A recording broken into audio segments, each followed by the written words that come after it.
Hello, it is Success Story Saturday, August 18th, 2018. Steve Sipress here, the end of another beautiful, spectacular weekend summer day here in sunny Arizona as the sun is setting in the west behind me. And the subject of today's success story is Charles E. Merrill.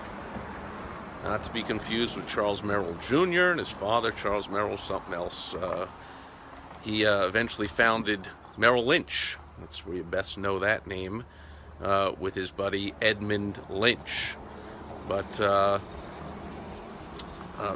Charles Merrill went to high school, went to college, spent a little time in law school, did not graduate, worked a few jobs, and then he started Merrill Lynch with his buddy Edmund Lynch. Chad Powers is here, great seeing you.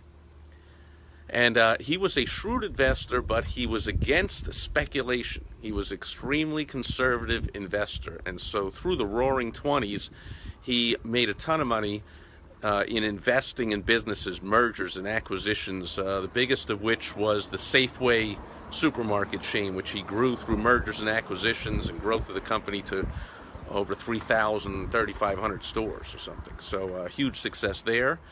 He also was a major shareholder in the S.S. Kresge Company, which became K-Mart. And then the crash hit at the end of the 1920s, but by then he had already pretty much gotten rid of all his investments in stocks in the market. Understanding that he saw the bubble, he saw the rampant speculation going on, which was going to lead to the crash, and sure enough, the crash came, and he tried to get President Calvin Coolidge to enact legislation against speculative investing. They had gone to the same private high school. That didn't work, as you know. Look at the market today. There's all kinds of speculation going on still to this day, so we always have crashes and recoveries still to this day. Charles Merrill did not like that, and in fact, his greatest claim to fame in Merrill Lynch was he believed that every American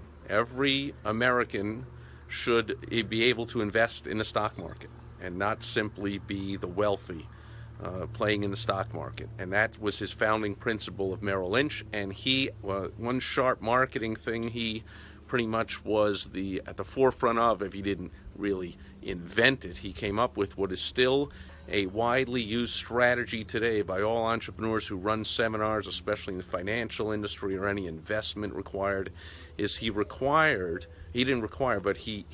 so much to have the husband and wife attend the financial seminars at the end of that he would teach about investing, at the end of which they would set up an account with Merrill Lynch and start investing with them. He provided free child care during the seminars, so that would mean he got rid of the excuse that the wife can't come. Sure, come on, bring your kids, sit down for the seminar, and he eliminated, therefore, the excuse that everyone who sells anything of any value hears all the time. Pretty much one of the number one excuses, oh, I got to ask my wife. You see that famously in the Wolf of Wall Street movie, because that was the boiler room, high-pressure selling stockbroker sales that you saw portrayed by Leonardo DiCaprio, and how the big excuse was always, gee, I got to ask my wife. And then he would, he was playing Jordan Belfort, of course, and Jordan Belfort would always come back with things like, what does she ask you when she buys lettuce in the store? Or, what do you whipped? Do you ask her? Blah, blah, blah. Look, Merrill Lynch got around all that. He said, look, this is going to be real conservative, real simple, not going to be like that stuff in the Wolf of Wall Street. It's going to be for average Americans. I want the husband and wife here. I want them both seeing my seminar, provided the free child care. Think about that lesson in your business. What can you provide that'll overcome an objection so you can help people become your clients, your customers, your members, your patients, whatever it is in your company? And of course, as most wealthy people, Charles Merrill later in life became a huge philanthropist, gave a lot of money away. Some entrepreneurs don't, some rich, wealthy people don't, but he made his kids wealthy and left them an unbreakable, irrevocable trust as young kids. So they grew up knowing that they'd be wealthy, and they got the money when they turned 21 or whatever.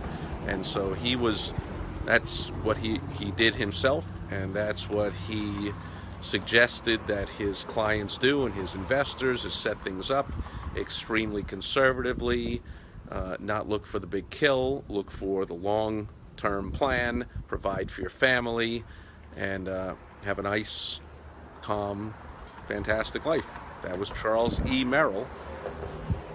So that's today's Success Story Saturday. Thanks everyone here watching live, watching on the replay. Hope you're enjoying your weekend. I'll check in tomorrow on Sunday Fun Day, as I always do, just to say hello. We'll see what's up.